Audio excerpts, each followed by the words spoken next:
Bonjour, je suis Véronique Decreux. Je suis née en 66 dans un petit patelin de l'Indre. J'ai été élevée dans un milieu agricole. Mes parents étaient agriculteurs, mes grands-parents étaient agriculteurs. J'ai fait toutes mes études à La Châtre, donc j'ai passé mon bac. Là-bas, j'ai passé un bac B. Je suis allée à Orléans pour finaliser mes études en économie, pour faire un DUG qui m'aurait éventuellement amené sur un poste d'assistante sociale ou de conseillère en économie sociale et familiale. Il se trouve que j'ai rencontré mon mari à cette époque-là. Mon mari travaillait chez Matra depuis 77. Eh bien, j'ai écourté mes études pour venir sur Romorantin. Je suis donc arrivée à Romorantin en 85 et par la suite, j'ai trouvé un poste de conseillère en assurance chez AXA. J'ai travaillé 18 ans quand même chez AXA. Mon mari s'étant trouvé au chômage à la suite d'un licenciement de chez Matra, j'ai décidé de changer de travail aussi. J'ai donc travaillé dans le commerce, sur Romorantin, sur Vierzon, sur Blois. À la suite de ça, j'ai eu une grosse réflexion sur moi-même. Et là, je me suis rendu compte qu'il fallait faire autre chose. Il fallait que je puisse aider les gens. C'est donc à ce moment-là que j'ai fait une formation d'auxiliaire de vie à domicile, diplôme que j'ai eu. J'ai été embauchée sur Romorantin. Maintenant, ça fait donc plus de 5 ans que je travaille comme auxiliaire de vie. Alors, pourquoi je suis là aujourd'hui? C'est parce que un jour, mon mari m'a dit, il y a une réunion de Romo citoyenne. Est-ce que tu veux venir avec moi? Donc j'ai dit, bah oui, bien sûr, pourquoi pas. J'étais un petit peu réticente au départ parce que c'est pas le genre de choses qui me va bien. Mais donc je suis allée à cette première réunion pour ma part et j'ai été agréablement surprise. J'ai trouvé dans la démarche de Romo citoyenne une démarche collective. En fait, je suis arrivée là-bas, tout le monde discutait, on a abordé plein de choses et en fait, tout le monde était dans une démarche globale. En fait, moi, je croyais au départ qu'on était là pour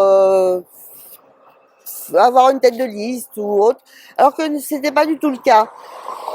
On a d'abord travaillé sur un programme, puisque je suis allée aux réunions les unes après les autres. On a travaillé sur un programme. On a défini après, toujours en commun, jamais seul, toujours en commun, un binôme, donc que vous connaissez maintenant. Donc Marianne et Yvon. Alors moi, j'ai surtout travaillé sur les personnes âgées, comme vous devez bien le penser, puisque c'est mon domaine maintenant. Alors moi, ce que je propose, c'est que nous fassions une maison de service et d'autonomie. Ça, c'est mon grand projet. Enfin, c'est mon grand projet. C'est le projet de Romo Citoyenne. On s'est rendu compte, après des études, que la population de Romorantin était relativement vieillissante.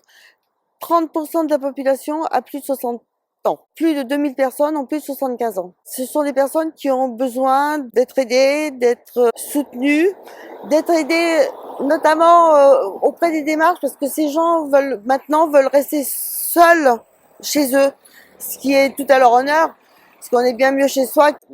Donc pour ce faire, il faut que l'on puisse regrouper tous les services, donc le CCAS, la Maya, qui est à l'hôpital actuellement, et différents organismes de services, donc genre UNICEA, Demidom, Eureka, ADAP, tout ça.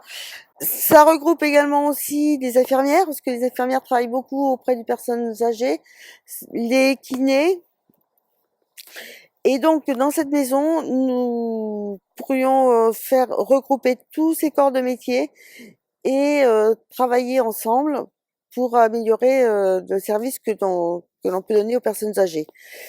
Dans un deuxième temps, les personnes âgées pourraient aussi, les personnes âgées ou dépendantes pourraient aussi trouver un lieu de concertation, un lieu récréatif où ils pourraient rencontrer d'autres personnes et discuter discuter de leurs problèmes ou de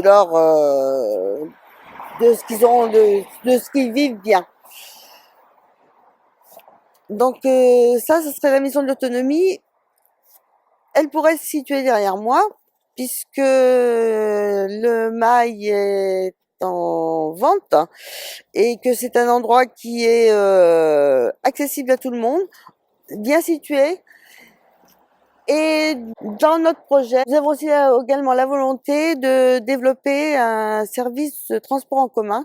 Donc chaque personne pourrait, en partant de différents endroits de Romorantin, venir en transport en commun à la maison des services et de l'autonomie. D'un autre côté, nous avons un autre projet. C'est donc ce que l'on appellerait les veilleurs sociaux de proximité. Ce sont des personnes qui seraient formées par les soins de la maison d'autonomie, mais qui peuvent être aussi des bénévoles, et qui pourraient évoluer sur l'ensemble de la ville de Romorantin pour aider les gens dans des situations difficiles.